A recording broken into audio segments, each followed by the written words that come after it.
Hello friends, आज फिर मैं आया हूँ एक नए वीडियो के साथ आपके साथ। बिहार स्टेट 2023 का नोटिफिकेशन आ चुका है, तो उसके बारे में आज मैं पूरा सारा डिटेल इस वीडियो में बताने वाला हूँ। क्या एलिजिबिलिटी है, क्या एज लिमिट है, क्या एग्ज़ाम पैटर्न होगा, फुल डिटेल। ऑनलाइन स्टार्ट कब से होने वाला है, सारी डिटेल मैं आज इस वीडियो में बताने वाला हूँ। तो वीडियो को एंड तक देखिएगा, तभी एक एक पॉइंट्स आपको समझ में आएगा। वीडियो को बीच में छोड़ दीजिएगा, कोई फ़ायदा नहीं। अगर नहीं देखना है तो आप स्टार्टिंग में वीडियो देखें ही नहीं, पूरा देखिएगा तो आपको एक एक पॉइंट समझ में आएगा। अब वीडियो उन दोस्तों को जरूर शेयर कीजिएगा जो बिहार स्टेट के फॉर्म भरना चाहते हैं। आपके दोस्त में, आपके फैमिली में बहुत सारे फ्रेंड्स वगैरह होंगे, दोस्त होंगे जो भरना चाहते हैं, आपके बहन, आपके भाई जो भी होंगे, उनको जरूर सेंड कीजिएगा और अपने व्हाट्सएप ग्रुप में जरूर शेयर कीजिएगा।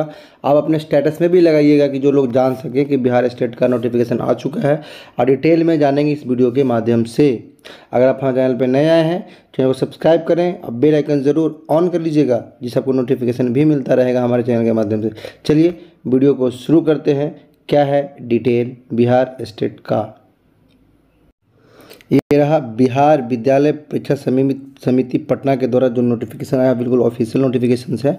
सारे डेट में बात करेंगे, एक एक नोटिफिकेशन। देखिए पहला क्या है, यहाँ से पढ़ते हैं। पहला क्या है सूचना में कि एक तो आपका जो पेपर होगा, परीक्षा होगा, वो बहुविकल्पीय होगा, मतलब MCQs होगा। हर एक को एक एक अंक भी दिया जाएगा, निगेटिव मार्किंग नहीं होगा, नो निगेटिव मार्किंग। तो मतलब एक चीज़ बहुत इंपॉर्टेंट है कि आप जो पेपर देने जाएंगे तो आपको आता हो नहीं आता हो, ये हर एक क्वेश्चंस को बनाना है, क्योंकि गलत होगा तो कोई नंबर तो कटने वाला है नहीं। तो हो सकता है कहीं आपने गलत किया हो, आपको पता है वो सही हो जाए, तुक्का मारने वाला। तो आप हर एक क्वेश्चन को जरूर बनाएं, ये आपके लिए बहुत इंपॉर्टेंट है। परीक्षा के विषय जो होगा 2 होगा, पेपर 1 होगा और पेपर 2 होगा। पेपर 1 में क्या क्या है ये आप देख पा रहे हो, हिंदी के लिए कोड दे रखा है, सब डिटेल में पूरा है।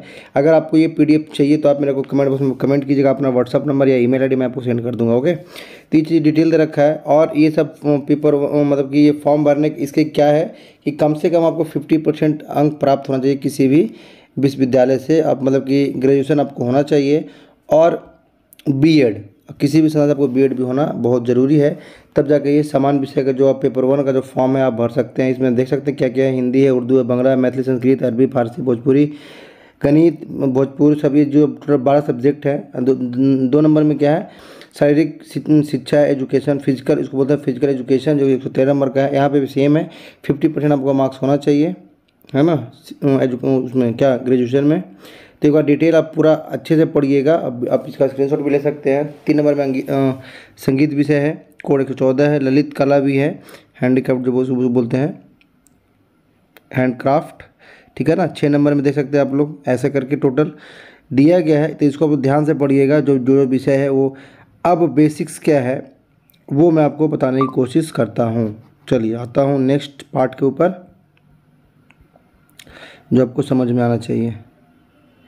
ये रहा पेपर 1 का पार्ट। पेपर 2 में भी ऐसे ही है, हिंदी उर्दू करके जो भी विषय है, जो ये सब दे रखा है। पेपर 2 में क्या क्या सब्जेक्ट्स हैं देख रहे हैं ना आप लोग। तो ये चीज़ आपको इसका स्क्रीनशॉट ले लीजिएगा डिटेल में जानने के लिए। मतलब कि पूरा बात ये है कि आपको ग्रेजुएशन होना चाहिए, ठीक है ना, ग्रेजुएशन और B.Ed होना चाहिए आपको। लेकिन किसी किसी सब्जेक्ट में आपको B.Ed अनिवार्य नहीं भी है, ये भी मैं बोल रहा हूँ। किसी किसी सब्जेक्ट के लिए आपको B.Ed होना इंपॉर्टेंट है, किसी में B.Ed इंपॉर्टेंट नहीं है। तो एक बार जरूर देखिएगा जा करके कि B.Ed इंपॉर्टेंट किस में है और किस में नहीं है, कि आपको डिटेल में आपको समझ में आएगा, है ना। क्योंकि फॉर्म भरने के पहले एक बार ज़रूर पूरी डिटेल आप चेक कीजिएगा, उससे आपको क्या होगा, समझ में आना चाहिए। नेक्स्ट देखते हैं क्या है। ये रहा विषय सूची किसके लिए, subject to post graduate level, ये उनके लिए है।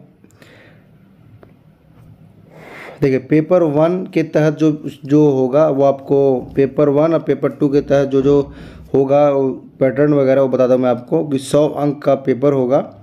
उसमें निर्धारित विषय वस्तु होगा, और फिर शिक्षा, कला और अन्य दक्षता के 50 होंगे। टोटल 150 मार्क्स के पेपर होंगे, ठीक है ना। ये तो मैंने आपको लगभग बता ही दिया है कि फॉर्म, ये आपको आवेदक भारत का नागरिक हो, बिहार राज्य अध्यापक ये सब नियमावली को संशोधित करता हो, ये सब डिटेल है। एक बार आप इसको रीड कीजिएगा। पिछड़ा वर्ग सबके लिए है, ये पेपर 1 पेपर 2 सबके लिए है।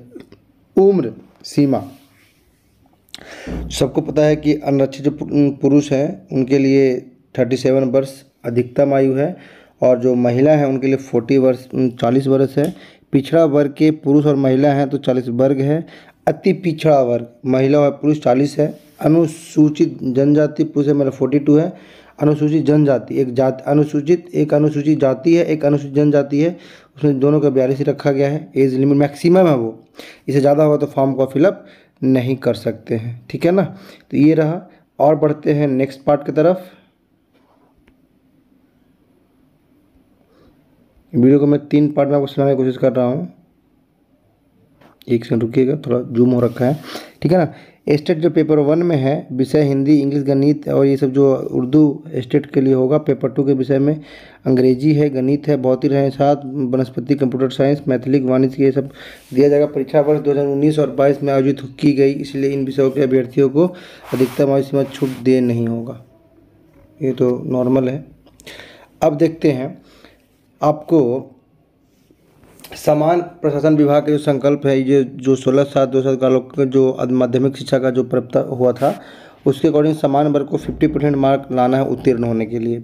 पिछड़ा वर्ग के लिए 45.5 मतलब इतना नंबर आपको लाना है उत्तीर्ण होने के लिए, ठीक है ना। यहाँ तक कोई डाउट आपको होने होता जो जिस कास्ट में आप देख सकते हैं महिलाओं के लिए 40% है, कितना आप लाइएगा तो स्टेट क्वालिफाई कर जाइएगा। प्रमाण पत्र जो होगा आपको पेपर 1 और पेपर 2 का जो होगा उत्तीर्ण प्रमाण पत्र आपको निर्गत कर दिया जाएगा, आपको अपडेट मिल जाएगा वहाँ से।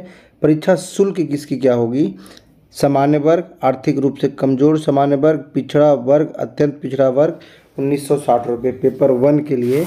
और पेपर 1 और पेपर 2 को और फॉर्म भरते हैं तो 440 रुपये। अगर सिर्फ पेपर 1 का फॉर्म भरिएगा तो 960 रुपये, पेपर 1 पेपर 2 फॉर्म भरिएगा तो 1440 रुपये आपको फॉर्म देना पड़ेगा।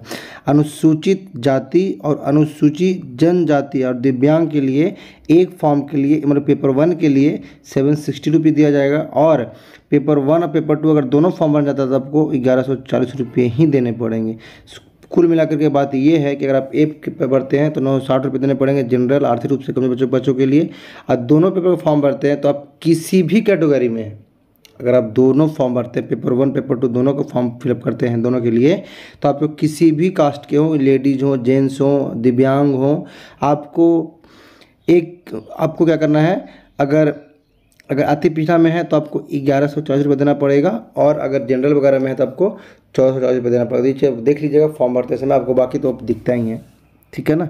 यहाँ पे CB2 जो टेस्ट होगा उसका नॉमराइजिंग भी किया जाएगा, ये तो आपको जाने की उतनी ज़रूरत अभी नहीं है, जब होगा देखा जाएगा। और पेपर की अवधि 2.5 घंटे होगा, ऑनलाइन होगा, CB2 का होगा।